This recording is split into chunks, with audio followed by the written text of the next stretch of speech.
Welcome to this month's edition of The Breeze. And ladies, I got to tell you, I'm pretty happy today. We got good weather, I got things to do, I'm healthy, and I got good friends. And we talked about good friends last month and what it takes to acquire them, a little bit about what it takes to keep them. But we weren't quite finished with that conversation, and I'd like to start off by just saying to you guys, the part of what we went through last week was the relationship of good friendships to happiness. And we talked a little bit about Aristotle's definition of happiness, and that is always seeking to be your best self. The Oracle at Delphi said, know thyself, and then seek happiness by being your best self. But my question to you guys is, while you're all about doing this and trying to get happy, does that affect your ability to make friends and keep them? Or are you too into yourself? Well, I think part of being happy is having friends. Yeah? And otherwise we become isolated. I think that we can know ourselves only by sharing a relationship with other people and check ourselves against that, or maybe they reflect us. Mm-hmm. So... Well, while you're spending time and energy on improving yourself or achieving, as you say, my own happy, does that take away from the energy and the investment that you got to have to make into a good friendship?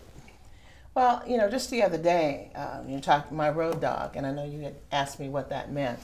Road dog is somebody that's spontaneous with you, likes to travel, likes to go for last minute lunch or what have you. I hadn't spoken to her in a few days. And because she is a good friend, I said, let me call and check on her. So to answer your question, I try to remind myself that I have a responsibility and accountability to make sure everybody's okay. And that's a part of my happy, knowing that my circle is healthy and happy and not dealing with any problems. Okay. So accountability and responsibility with respect to a friend is part of your formula of friendship. Yes, definitely. Definitely. And last month, I'm sorry, we also talked about, impediments that might prevent you from getting close to someone or being a good friend to someone. I call them peccadillos, so you can call them anything you want. Are there such things, and how do they affect your ability to relate to a friend?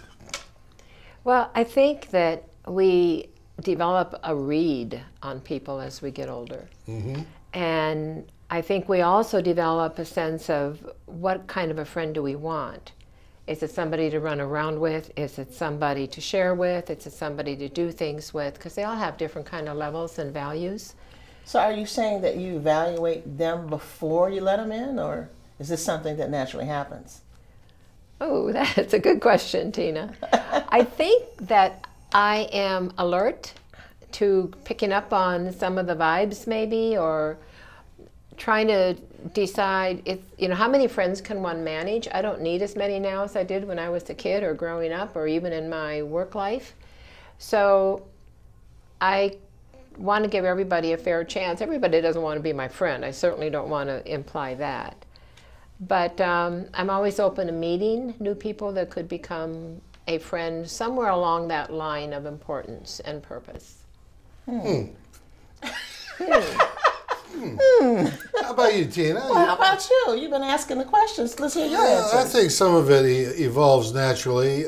You meet somebody and you get a first impression, and you try to decide from that first impression almost whether there's anything there that would reflect what you want to be in a friend. Do you see yourself actually being a friend to that person?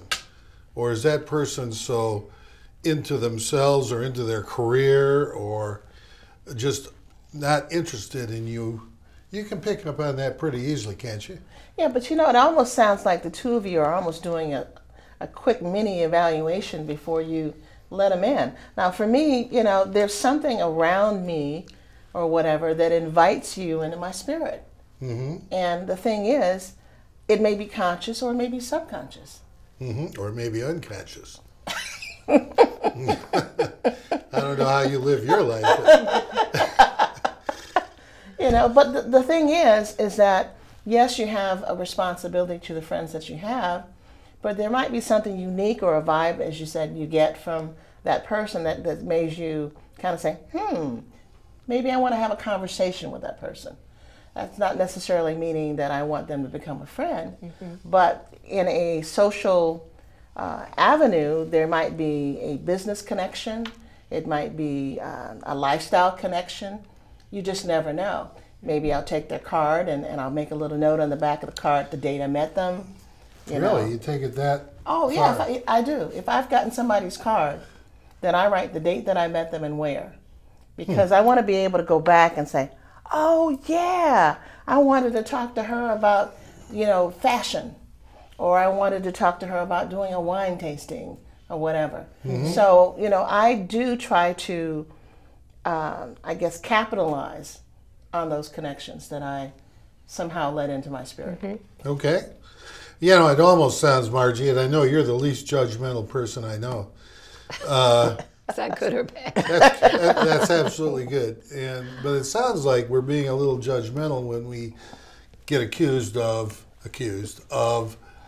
evaluating people and are you worthy to be my friend? That sounds a little negative. And I know you're not that way, and I hope I'm not that way. And do you worry about that? No. All right, next question.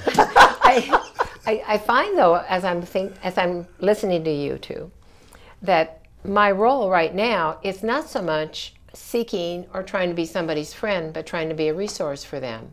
I seem to be drawn to people who cross my path who are just coming into Sun City and they're overwhelmed. Where do I go for this? How do I find a doctor? Well, I have a whole spreadsheet I'm of not surprised. medical references. And I think, well, let me send this to you. Maybe it's helpful. You know what? That's the old social worker coming in. I don't know if I was a social work spirit first or if I was taught to do that. But anyway, it's there. And it hasn't died out yet. Right. Now, there are some that attract that type. And they may want to be a fixer. And I need to be careful not to do that. So I guess I want it to be more nowadays a friendship that brings pleasure both ways. Yeah. And you don't have to work at it. You don't have to find excuses for the person or even your own behavior. Right. Kind of beyond that. Yeah, I think that's the key to the happiness aspect of friendships is that you do sort of choose carefully of what you're going to expose yourself to, in effect, in terms of drama or other adjectives. Yep. But you know what's interesting about that? Social media. Facebook. I'm on Facebook. Now I've kind of drawn to Instagram for a strange reason. There was a picture that I liked and I had to sign up. But anyway, and then I'm on Twitter, and I very seldom use that. But in Facebook, when I get friend requests, I really go to their page, see if I like something about them or if I don't know them or what the connection is. If the connection is social, like somebody I know through Pink Magazine or something like that, I'll say, oh, okay, then, they're friends with this person. I'll go ahead and become a friend. But if it's somebody whom, maybe I've worked with and I don't want them in my business, then I don't sign up. Well, I would argue 2 points. Number one, if you don't know that person personally, then you're not making any connection on Facebook. Zero. That's not true. Well, You're not even on Facebook, so how do you know? Because I was on Facebook Oh. for 6 darn weeks. And that was 6 enough. weeks. And the other thing is that I would argue that people who use Facebook or are dependent on it for their social contact or interaction are the loneliest people in the world and some of the unhappiest. Not true. Well, I knew you'd disagree with both, but that doesn't change my opinion. No, that's your Still opinion. going to be So my we- friend? No. Okay. No, the reason I say that, some of the people within a social network, like the woman who owns the theater on the North End, or the editor of Pink Magazine, they have a certain connection that I enjoy, because maybe I'm going to an event at Shelter Cove, and I might want to say, hey, are you going to be there? So I use it for activities more than anything. I'm not using it for an intimate friendship. Okay. So I've kind of compartmentalized how I use Facebook. And I don't post, you know, I'm mad at Doug today on there. You know, Doug really, you know, got on my nerves. I don't make those kind of posts. Otherwise, you wouldn't say anything else, right? All right now. Take it outside. Okay, so I have 238 friends on Facebook. How many do you have? Yeah, well. I have about 500. Yeah, and you know, I look at those and I think 238. I mean, that could be a full-time job, just maintaining messages. So probably a year ago, I used some feature that I can kind of hide them. They won't know I've hidden them. You unfriend them. You unfriend them. Yeah. But yet they still respond to my messages. The ultimate rejection, unfriending on Facebook. Oh, I know. That's why they don't tell them. Even Facebook is kind and gentle sometimes. But it's like, you know, if I had been 19, I would have wanted to have as many as I wanted, you know, as I could handle. Now it's like, oh no. And I do not take new friends, especially if there are people that just might have liked a comment that they saw on the Sun City TV piece. Sun City TV, the Sun City Facebook. So I think as we get older, the purpose changes. I think we need fewer friends, but more valuable friends as we get older. I think that's a great statement, and I agree with that. And it is difficult to find the right mix, even at this age when you're older and wiser, to really mesh with someone and share the spirit, as you would say, invite them into your spirit.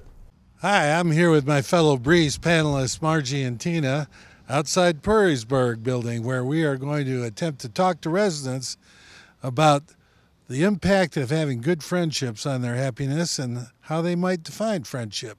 We look forward to some interesting answers. You look like a happy person. Do you count good friendships among the happiness formula? Yes, absolutely. I think that we're all one happy family, and my happiness, a large part, is due to other people. I have a dual personality. I like to be alone many times, but I also like to be with people, a gregarious person. But you know, people can be alone even in a crowd. So you have to be careful what you mean. I love friendships. I have many friendships, and I hope to continue holding those friendships. And I've developed friendships right here in Sun City. Good friendships are probably what makes me the happiest thing in the world. I would say among my friendships are my dog, which I got after my husband passed away, which has really made life different for me. And I have some very, very close friends and a lot of acquaintances that make my day very joyful. How do you define a good friendship? A friend is a person with whom I can think aloud. Who is that, Emerson? I think, anyway. And that's my best friendships are people that I can just discuss anything with, and we enjoy it. How do you define a good friendship?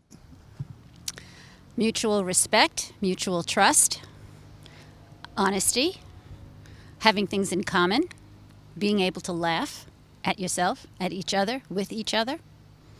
You look like a happy person. Are good friendships part of that happiness formula? Very much so. I believe that friendships are the most important thing in our lives, and I'm actually a community psychologist, so I believe in communities, and I think friendships are a very important part of that. And I can't imagine a world in which people weren't connected by friends. And how would you define your own personal definition of good friends? People who care and are connected, and they're connected by a mutual desire to be helpful to each other and to take care of each other and support each other, and people who talk well to each other and listen. Friends listen. You know, one of the things that's interesting to me is that when you meet somebody, and this was true when we were younger, and it certainly creeps into the conversation when we're older, is what's the first thing or one of the first things you ask somebody that you've just met? What do you do? What do you do? Or what did you do when you were employed? Now, see, I don't do that, but, you know, I'm different. Well, yes, you are. Now, what would you ask? What brought you to this event? Depends upon where I met them. Yeah, of course. I'm more into the venue, you know. Do you come to Pink Partini all the time? Well, if you're into the more current aspects of their life, but some would say that people are defined by or shaped by irrevocably what they chose to do. You said that word really well. Yeah, thank you. Chose to do when they were employed. Yes. And some people, and I'll give you an example. I'm a recovering lawyer. I admit that. I thought you were going to say something else. Not recovering yet. When I would meet somebody and I would find out that they are a lawyer, that he or she was a lawyer or is a lawyer, that colors my perception immediately. And I tend to categorize that person in a somewhat negative way because of all the stuff I went through when I was a lawyer. And I'm sure that when I tell people that I was a lawyer, they go, oh, God. You know? Because they're generally argumentative, know-it-all, hubristic. That sounds like you. Yeah, that's me. Be nice. Be But you know nice. what's funny? Yeah. I didn't know that you were a lawyer or a social worker till later into our relationship. Because for me, it was more important to be defined about what we were doing. You know, why are you here at Sun City TV? What do you hope to bring? What do you hope to gain from being here? It was later in the conversation, I mean, much later, that I found out about you, even being a preacher. Those kinds of things. And I think for me right now, it's not about what you were, it's who are you right now?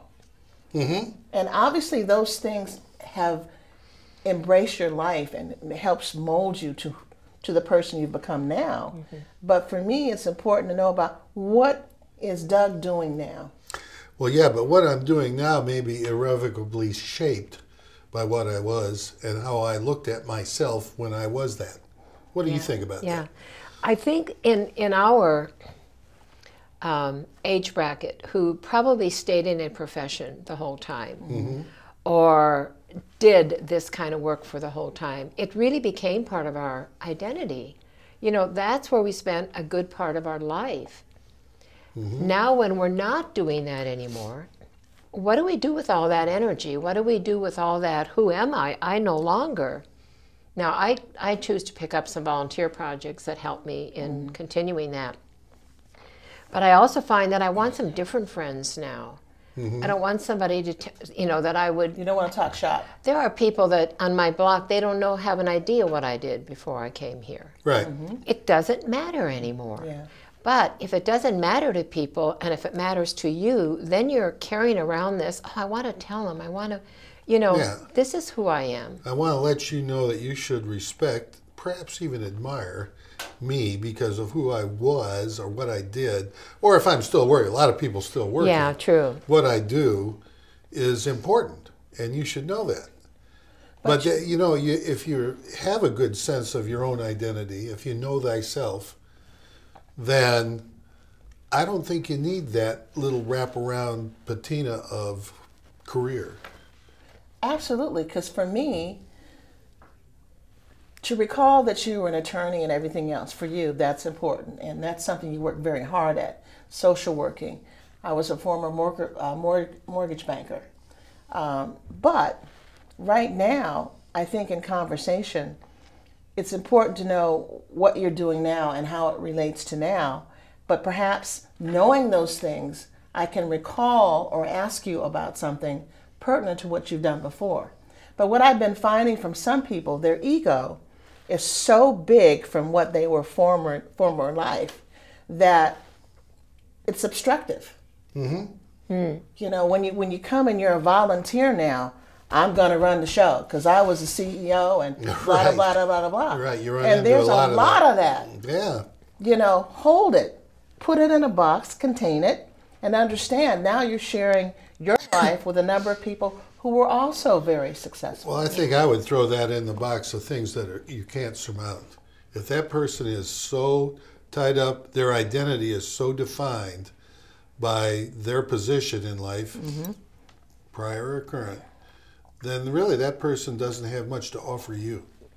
Yeah, I think you're right. And it's sad, actually. That's a good observation. You know, if you have any opportunity to kind of steer them another way, but if every conversation goes back to let me tell you about, then yeah, it gets a bit boring.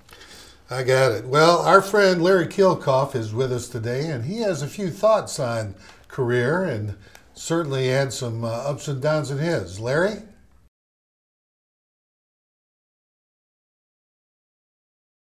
Standing in line, marking time, waiting for the welfare dime, because they can't buy a job. The man in the silk suit hurries by as he catches the poor old lady's eyes. Just for fun, he says, "Get a job." Yeah, Bruce Hornsby tapped a nerve with the song The Way It Is, and one of the ways it surely is that people have routinely judged us based on what we did or didn't do for a living. After majoring in journalism in college, I immediately began work as a magazine writer and photographer. Not bad. Eventually worked my way up to managing editor. Even better. The top of that pyramid was executive editor of the Denver Magazine in Denver, Colorado. Not a bad press pass to flash around town. And oh yeah, that job just happened to come with a professional membership to the Rocky Mountain Ski Writers Association. And that membership was itself a season pass to every member corporation of Colorado Ski Country USA. Copper Mountain, Winter Park, Vail, Aspen, Steamboat Springs. Yeah, baby. Sadly, the Denver Magazine editorship only lasted a year. A media rival bought the publication and my ski pass along with it. After that, I struggled for a number of years to find an impressive way to tell people that I was either unemployed or temporarily employed as a Kelly Girl word processing specialist. And no matter how I tried to spin it, I was pretty certain the image people had of me was suddenly more along these lines. Just an ever so slight stumble from grace, so to speak. I eventually fashioned something of a comeback, but was briefly and thoroughly miscast as a telecommunications trainer with a company out of Vermont.